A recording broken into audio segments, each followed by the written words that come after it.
Hi everyone. When was the last time you hired somebody through a normal job description, go through a structured interview, you see everything in the CV was right, you do a couple of face-to-face interview, perhaps maybe even with your functional team people, and finally you onboard the person. 6-8 months later, you realize that some problem seems to emerge. I'm sure you and I may have experienced such things before. So what has gone wrong?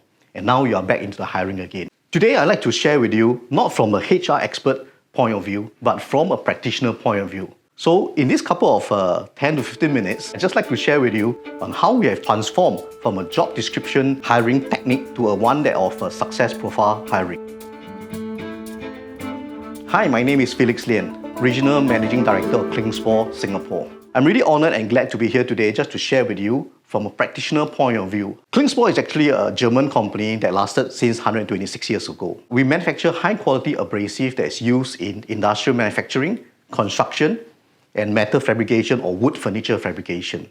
We are a mid-sized company, about 3,000 employees, but we have 40 subsidiaries all over. In Asia, our regional headquarters is in Singapore. And since 2009, we have changed our business model and we wanted to expand our business, and then we go on to make a series of expansion and hiring of more and more people onto our team. If you look at the slide, this is our typical job description. We will detail what we will need in a person's experience, capability, and knowledge. We wanted to add one more dimension, which is the personnel attributes. So with this, we're trying to find out a little bit more of the DNA of the candidate that is matching to our DNA of the organization. So today, we really like to touch on 3 topics.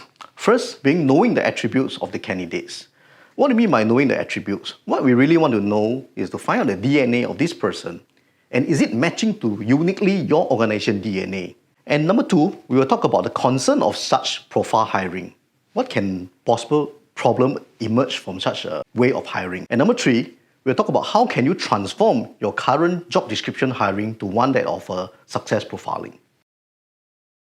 Why are we even doing this? Actually, we are all not hiring all the time.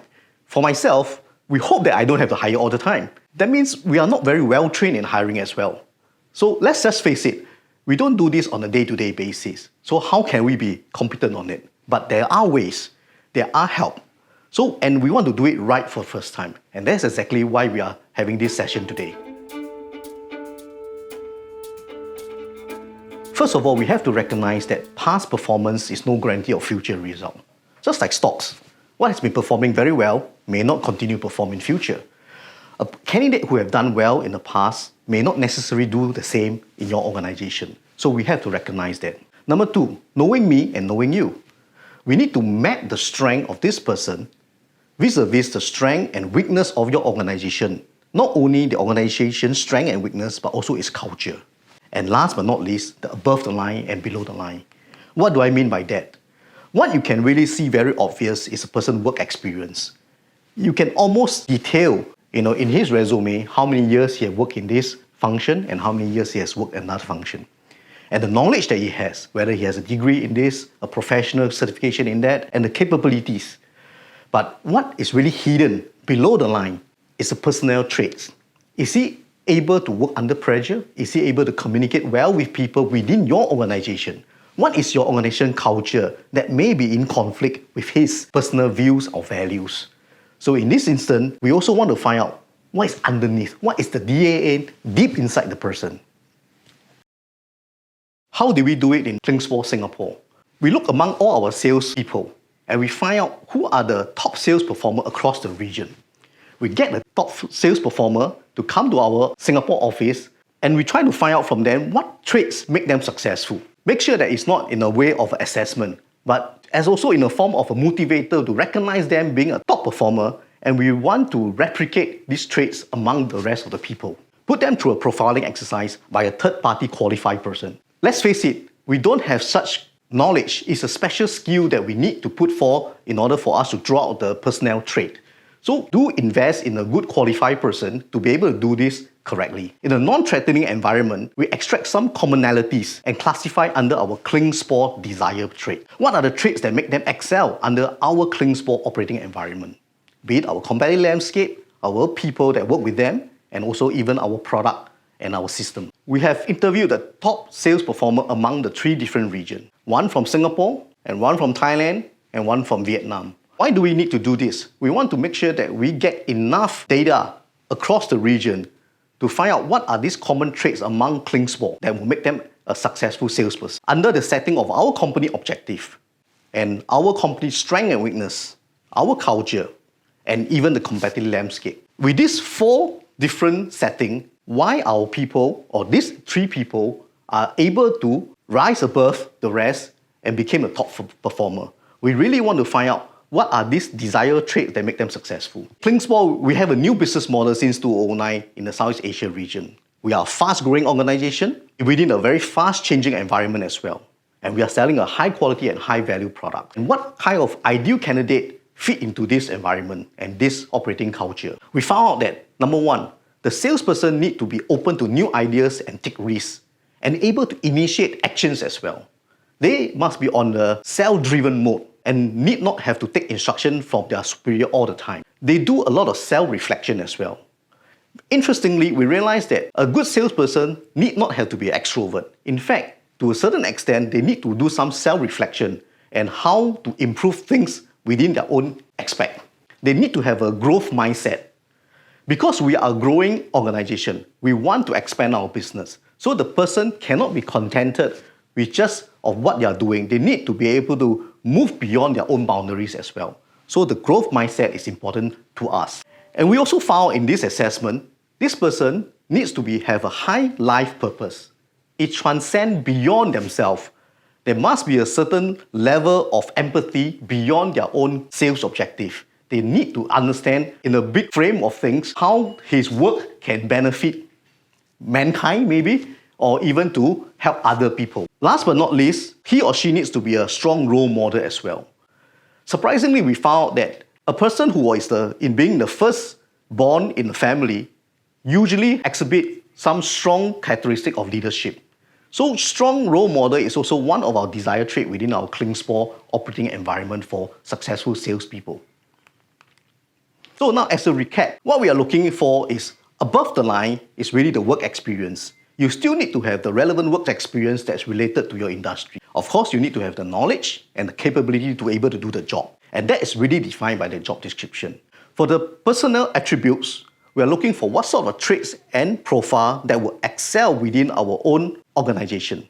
That is uniquely to your own organization. So you really cannot just cut and paste, taking what is relevant to Klingspor and you start to apply into another organization. All in all, with this, you'll be able to find a job fit right at the beginning and knowing with the eyes open for the person that is coming into the organization and also for the stakeholder that are working around him. What are the concerns and issues on profile hiring? Are we worried that we may be forming a group thinking situation and if everybody start to think alike? When you employ people of the same profile, they all belong to the same herd. We may be concerned that there may be lack of alternative or views and approach. Lack of diversity. You need to have both hunters and farmers. You cannot have everybody thinking to be a hunter. You need to have people also to support the business. So you need to also balance between what are the personality that you need as for the farmer and what are the personality you need for a hunter. Do we start with above the line or do we start with below the line? Should we start with the personnel attributes as a first card or should we use the job description as first card? So these are also the issues that we are facing and there's no right or wrong answer. You just need to adapt as you move along. Lastly, how to transform into a profile hiring. Internal parties can give you a very good insight on what kind of work experience, knowledge and capability. Through interviews, business case, role play or even an assessment, you will be able to find out the above the line qualified third party to do the success profiling. For example, using online assessment or through interview. You may also need to do a 360 profiling for the key stakeholder. Earlier on, we talked about knowing me and knowing you. Who are the people who are working with this new candidate coming in? How are their profile? How are their characteristics complementary or in conflict with this new hire? So you want to really form a team that works together. So it's not just profiling the person that's coming in, but also the profile of the people in the organization that this person will be working with. We would like to even have a balanced scorecard. So in order to make a successful profile hiring, you cannot depend everything only on profile, nor the skill or capability or experience. You need to really balance out what is really more important in that job function.